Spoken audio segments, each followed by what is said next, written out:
Bonjour, c'est Gonzague pour une vidéo assez courte sur le Sennheiser Amperior, qui est un casque qui, si on lit la boîte, est inspiré par les DJ et designé pour la rue. Pourquoi est-ce que Sennheiser dit ça? C'est parce que le Sennheiser, l'Amperior descend du HD25. Je ne sais pas si vous connaissez le HD25, c'est une bonne référence dans pas mal de milieux, notamment les preneurs de son. Beaucoup de DJ également. D'ailleurs, il y a Bob Sinclair qui est un petit peu l'effigie de Sennheiser pour sa dernière gamme de casques, dont celui-ci et le Momentum, qui est un autre modèle. Donc, inspiré du HD25. Le HD25 a exactement le même design, sauf qu'il est noir, qu'il était disponible avec plusieurs types de mousse, qu'il y en a un dont l'arceau ne s'ouvre pas de cette façon. Et ce qui va designer l'Amperior, déjà c'est une mise à jour, il est livré dans une très belle boîte. Ça c'est quand même un truc qui aujourd'hui est devenu un peu indispensable chez les constructeurs pour le marketing et la beauté du produit. C'est la boîte dans laquelle on va mettre l'objet. C'est un casque, mais il le présente un petit peu comme un bijou.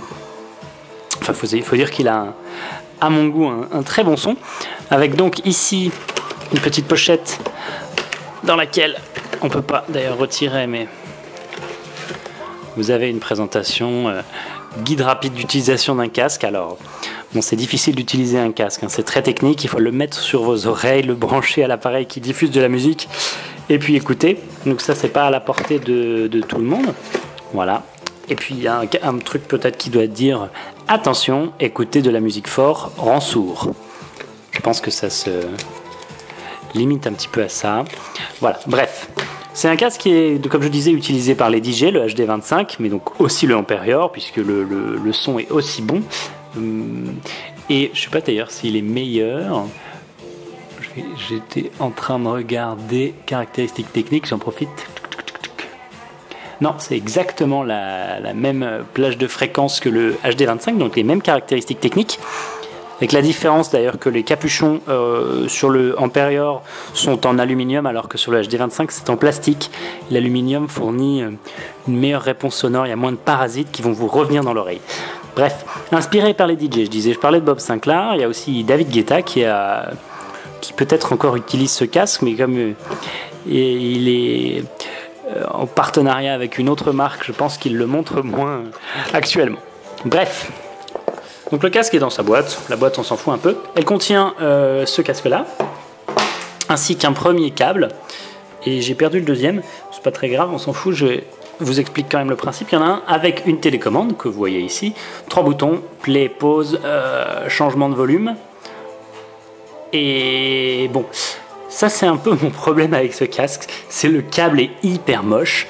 On a l'impression d'avoir un embout de stylo, machin, et encore, cette idée aurait pu permettre de venir le clipser sur une chemise si il avait été de la bonne longueur. Il vient se brancher là, au casque, alors que pas mal de concurrents ont décidé de faire des casques où le câble vient se brancher directement ici. Chez Sennheiser, ils ont décidé de faire ça, donc ce morceau de câble, et qu'on viendrait brancher une sorte de rallonge un peu plus loin. Moi, je ne suis pas du tout fan de l'idée. Le problème est surtout qu'une fois que vous faites ça, eh ben, le micro arrive super bas, donc il n'est pas du tout à la hauteur de votre visage. C'est quand même un peu con. C'est donc quand vous allez vouloir parler, il faut tirer le micro vers soi, et en général, si on porte le casque en faisant passer le câble dans ses vêtements, il est très très bas, c'est galère de toucher les boutons et tout ça. Alors que si vous regardez le câble de l'iPhone, ils auraient mis le micro à peu près ici, c'est-à-dire près de la bouche, pas au niveau des seins de la personne. Donc ça, c'est ma petite reproche. Niveau qualité, la finition du casque est superbe. Comme le HD25, il n'y a pas de doute. On peut régler les écouteurs comme ça.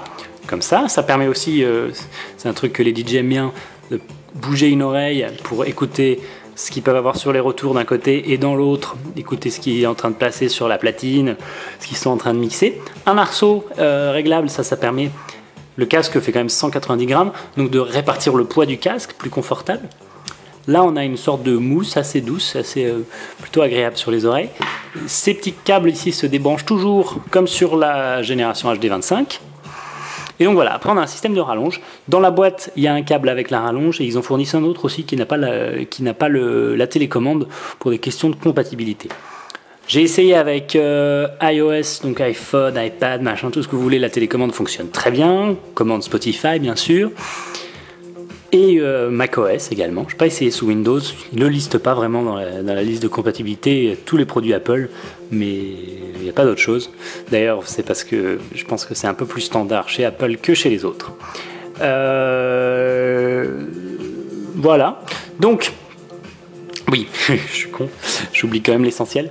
Le son du casque, eh ben, ça n'a pas beaucoup changé comparé au HD25, c'est même un peu meilleur, ce qui est une très bonne chose puisque le son du HD25 était déjà excellent, et c'est pour ça que c'est une référence. C'est assez neutre, et donc le casque ne va pas avoir trop tendance à réchauffer ou refroidir la musique. Et c'est un truc vraiment agréable, on peut écouter la musique du casque pendant des heures. Il isole plutôt bien. Moi, j'aime pas les casques avec annulation acoustique parce que ça déforme le son. Donc, typiquement, c'est cool en avion, mais le reste du temps, il faut vous se faire chier avec des batteries et avec un son qui sonne pas exactement comme l'artiste l'a enregistré. Et ben, celui-là va pas avoir cette tendance. C'est vraiment quelque chose de très agréable. Bon, le seul désavantage des casques de cette taille-là, c'est que vous pouvez pas les mettre dans votre poche comme un petit casque intra-auriculaire. Enfin, du coup, des écouteurs. On aura d'autres à essayer, un de ces quatre. Donc, c'est le Sennheiser Imperial. Sennheiser voulait le vendre assez cher, puisqu'ils avaient fixé un prix à 300 €. Ce que beaucoup de gens ont critiqué, puisque juste pour ajouter un micro et une jolie boîte, ça fait quand même beaucoup d'argent.